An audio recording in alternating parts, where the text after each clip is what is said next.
গোটা দুনিয়া এখন অধীর আগ্রহে অপেক্ষা করছে যে ইরান কবে তার পারমাণবিক বোমার সফল পরীক্ষা চালাবে এবং কবে তারা অফিসিয়ালি একটা নিউক্লিয়ার শক্তিতে পরিণত হবে। এই একটা বিষয়কে কেন্দ্র করেই কিন্তু এখন সব লড়াই চলছে। কিন্তু এরই মাঝে একটা বিষয় পুরো পৃথিবীতে প্রতিষ্ঠিত হয়ে গেছে যে ইরান কিন্তু তার আসল অ্যাটম বোমা অলরেডি ফাটিয়ে দিয়েছে।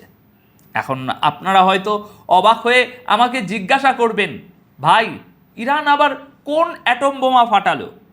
দেখুন, আজকের এই যুগে কোনো দেশের উপর সরাসরি পারমাণবিক হামলা চালানোর সম্ভাবনা মাত্র 0.1%। তবে তার মানে এই নয় যে এটা কখনোই ঘটবে না। যদি কোনোভাবে ঘটে যায় তবে তার পরিণতি কী হবে ভাবুন। একটা দেশ বোমা মারলে অন্য দেশগুলোও বসে থাকবে না, একের পর এক বোমা ফাটবে এবং পুরো পৃথিবীতে পারমাণবিক যুদ্ধ শুরু হয়ে যাবে। কেউ বাঁচবে না তখন। যেমনটা রাশিয়ার তরফ থেকে বলা হয়েছে, তাদের কাছে নাকি এত পরিমাণ পরমাণু বোমা আছে যে তারা একাই 250 বার এই পৃথিবীকে ধ্বংস করতে পারে। এখন আসল কথা হলো, ইরান কিন্তু পরিষ্কার করে দিয়েছে যে তারা নিউক্লিয়ার টেস্ট বা পরমাণু পরীক্ষা করে নিয়েছে। কিন্তু তাদের এই নিউক্লিয়ার টেস্ট হলো মূলত স্টেট অফ হরমুজ। এখন ইরানের হাতে এই প্রণালী নিয়ন্ত্রণের মাধ্যমে বছরে প্রায় 500 থেকে 700 বিলিয়ন ডলারের যে বিপুল খনি চলে এসেছে, আপনারা তার কল্পনাও করতে পারবেন না। এটাই হলো ইরানের আসল চালিয়ে দেওয়া অ্যাটম বোমা এবং এর প্রভাব আর কোনোভাবেই থামানো যাবে না। আমেরিকা এই মুহূর্তে ইরানের সামনে মাত্র একটাই শর্ত রেখেছে, আর তা হলো আপনারা শুধু হরমুজ প্রণালীটা খুলে দিন। দেখুন, এই স্টেট অফ হরমুজ আমেরিকার জন্য অ্যাটম বোমা, ইসরায়েলের জন্য অ্যাটম বোমা এবং পুরো দুনিয়ার জন্য একটা অ্যাটম বোমা। যে ইরানের কাছে একসময় অর্থনৈতিক সংকটের কারণে খাওয়ার মতো কিছু ছিল না, সেই ইরানের জন্য এই বিপুল ডলার এখন অ্যাটম বোমার চেয়ে কম কিছু নয়। কারণ ইরানের কাছে এখন অঢেল টাকা আসতে চলেছে, আর ইরান খুব ভালো করেই জানে যে মাত্র কয়েক বিলিয়ন ডলার দিয়ে কত বড় সাম্রাজ্য গড়ে তোলা যায়। তাহলে ভাবুন, এই 500 থেকে 700 বিলিয়ন ডলার হাতে পেলে তারা কি করতে পারে। তাই তো সবাই এখন হাত ধুয়ে ইরানের পিছনে লেগেছে এবং একটাই দাবি করছে, হরমুজ প্রণালীর নিয়ন্ত্রণ ছেড়ে দাও। কারণ এদের মূল সমস্যা হলো ইরানের হাতে যেন এত টাকা না চলে আসে। আমেরিকা সারা জীবন ইরানের উপর যত রকমের কঠোর নিষেধাজ্ঞা দিয়েছিল, ইরান আসলে ঠিক এই দিনটারই অপেক্ষায় ছিল। অনেক আগে থেকেই তাদের নজর এই হরমুজ প্রণালীর উপর ছিল। তাদের প্ল্যানই ছিল, যেদিন আমার হাতে ক্ষমতা আসবে সেদিন আমি এদের টুটি চেপে ধরব। আর এখন তারা ঠিক সেই কাজটাই করতে যাচ্ছে। পরিস্থিতি এখন এমন দাঁড়িয়েছে যে এই ঘটনা ডলারের আধিপত্যের জন্য একটা বড় ধাক্কা। ইরান এখন তাদের পেমেন্ট চীনা মুদ্রা ইউয়ানে নিচ্ছে।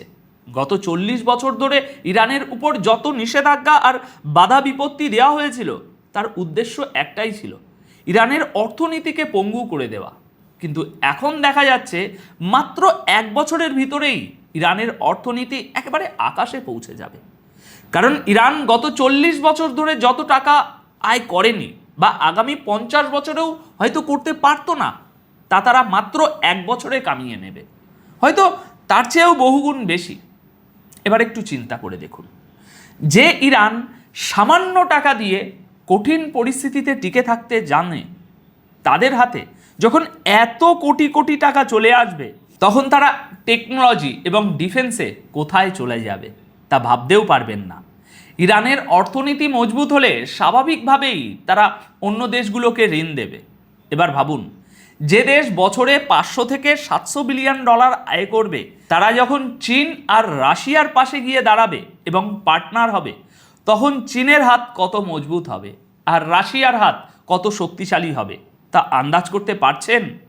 তাও আবার এমন একটা সময়ে যখন ইরান সারা বিশ্বের সামনে প্রমাণ করে দিয়েছে যে আমরা একই সাথে সুপার পাওয়ার এবং নিউক্লিয়ার পাওয়ার উভয়কেই হারাতে পারি। দর্শক, এটাই আসলে ইরানের আসল অ্যাটম বোমা এবং এটা সাধারণ পরমাণু বোমার চেয়েও অনেক বেশি বিপজ্জনক। ইরান এই বোমার সফল পরীক্ষা স্টেট অফ হরমুজেই করে নিয়েছে। কারণ বাকি দেশগুলো অন্য সব সহ্য করে নেবে, কিন্তু এটা নয়। ইরানের যেন ঘরে বসে বসেই বিশাল লটারি লেগে গেছে। জো বাইডেন থেকে শুরু করে ডোনাল্ড ট্রাম্প আজ যদি ইরান শুধু এইটুকু বলে দেয় যে আমরা সবার জন্য হরমুজ প্রণালী উন্মুক্ত করে দিচ্ছি, তবে এই যুদ্ধ কাল সকালেই বন্ধ হয়ে যাবে এবং ট্রাম্প একে নিজের এক বিশাল জয় বলে দাবি করে বসবে। আগামী দিনে এই অঞ্চলের সব দেশের সাথে ইরানের একটা ভারসাম্যপূর্ণ সম্পর্ক তৈরি হবে। ইরানের তখন কোনো অর্থনৈতিক সমস্যা থাকবে না। ইরান রাজনীতির পরবর্তী মূল কেন্দ্রবিন্দু হয়ে উঠবে, শক্তির কেন্দ্রবিন্দু হয়ে দাঁড়াবে। তাদের কাছে আধুনিক সব অস্ত্র থাকবে, মিসাইল থাকবে, তারা গবেষণার পিছনে অঢেল টাকা খরচ করবে এবং অনেক দেশকে, আবারও বলছি, ঋণও দেবে। এই মুহূর্তে স্টেট অফ হরমুজের উপর ইরানের সম্পূর্ণ নিয়ন্ত্রণের অর্থ হল ইউরোপের দিক থেকে ইসরায়েলের সম্পূর্ণ একাকিত্ব। কারণ তখন ইউরোপ অন্ধের মতো ইসরায়েলকে সমর্থন না করে বরং নিজেদের ব্যবসার স্বার্থ দেখবে। এই মুহূর্তে ইউরোপের কোনো মাথা ব্যথা নেই কে রসাতলে গেল। তারা সরাসরি বলছে ইরানের সাথে কথা বলো, সমস্যার সমাধান করো, ডিল ফাইনাল করো, বসে ফয়সলা করো, তাদের সাথে দরদাম করো। এই সব বিষয় নিয়ে এখন ইরানের সাথে রীতিমতো আলোচনা চলছে। এবার ভাবুন, যে আমেরিকা একসময় ভাবতো যে তাদের অনুমতি ছাড়া দুনিয়ায় গাছের পাতাও নড়ে না, সেই আমেরিকা আজ সম্পূর্ণ বিপর্যয়ের মুখে। পুরো দুনিয়াতে পরিস্থিতি এখন এমন পর্যায়ে চলে গেছে যেখানে আমেরিকার হাতে আর কিছুই নেই। এখন লড়াই এসে ঠেকেছে শুধু একটা জায়গায়, স্টেট অফ হরমুজ খুলতে হবে। এটা যদি না খোলায় তবে সারা জীবন পৃথিবী মনে রাখবে যে যুদ্ধের আগে আমেরিকার দাবি দেওয়া কী ছিল, আর যুদ্ধের পর তাদের শুধু একটাই দাবি, স্টেট অফ হরমুজ খুলে দাও। অন্যদিকে আজ সৌদি আরব আর ইরানের মধ্যে পারস্পরিক যোগাযোগ হয়েছে।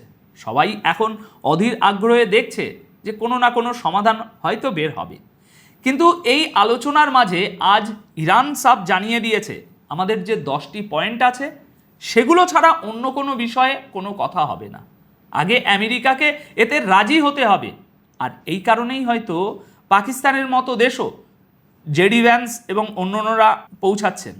কিন্তু ইরান পরিষ্কার বলছে যদি আসল বিষয়েই কথা না হয় তবে আমরা কেন আলোচনা করব? এই 10টি পয়েন্টের উপরই তো কথা বলতে হবে।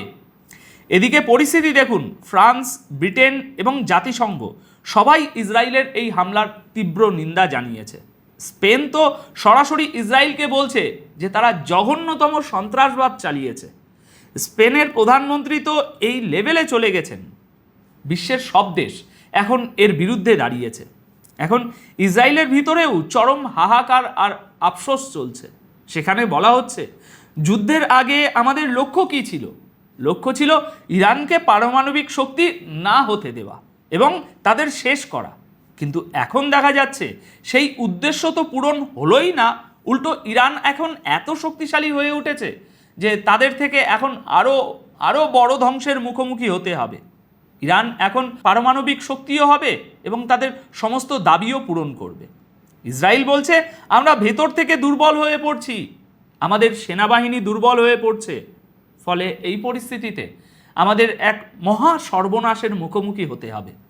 অন্যদিকে আজ ব্রিটেনের এক নামকরা পত্রিকাও এই খবর ফাঁস করে দিয়েছে যে ইরান আর আমেরিকার মধ্যে যে যুদ্ধবিরতির চেষ্টা চলছিল তার আগে ওয়াশিংটন অন্যান্য দেশের উপর চরম চাপ দিচ্ছিল যাতে তারা ইরানকে বুঝিয়ে এই যুদ্ধ থামায়।